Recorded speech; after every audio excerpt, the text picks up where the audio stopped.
Hey guys, I figured I'd do a little update. I kind of did a little mini rescape on the tank. I also messed up.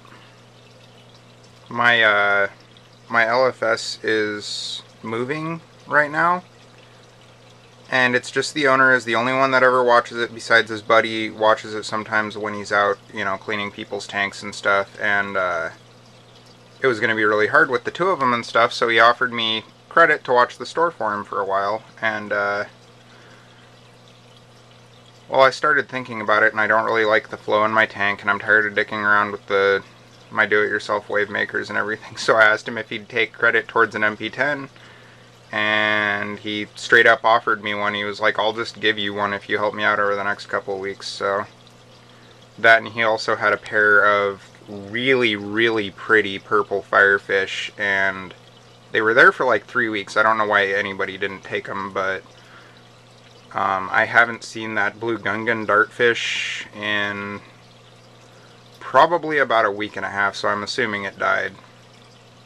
So I I asked the owner about the firefish, and he said just take it, get him out of here. So I grabbed one of them. He's in there somewhere. It's only been a couple days though, so he's still really shy. But I'm really curious about what people think of the setup now. I moved these clove polyps, used to be kind of up behind there, but the rose bubble moved. It's in the back, kind of behind the toadstool now. So I'm hoping it's going to come up right about there where the Midas blenny just was. Moved my toadstool up there. I had it the way I liked it last night, but there was nothing right there in the middle, so I figured, I thought about moving the zinnia, and I didn't want him to go crazy, so I put the toadstool there.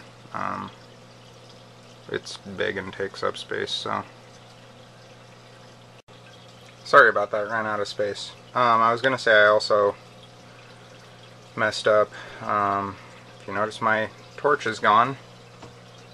I don't know what happened to the torch. It started not opening as much and just went downhill super quick over like a week, and then I woke up one morning and it was completely covered in, it almost looked like cyanobacteria, but it was really stringy and thick, so I don't know if it just died and was rotting away or what, but I got rid of it. And then I also messed up. Those polyps are really pissed off. Brown buttons are really pissed. These were all in a different spot the other day, but they're still not happy. I may have killed my big Kenya tree. What happened was I was out watching my LFS and not used to getting up that early in the morning and everything, so I wasn't paying attention, and I came home from the store the other day to see about 2/3 of my tank completely covered in microbubbles so bad that I couldn't see the back of the tank because I fucked up and didn't top off the water. And when I made this sump, I didn't think to make the return area very big, so I have to top that off with like a gallon of water every day or I start sucking up air.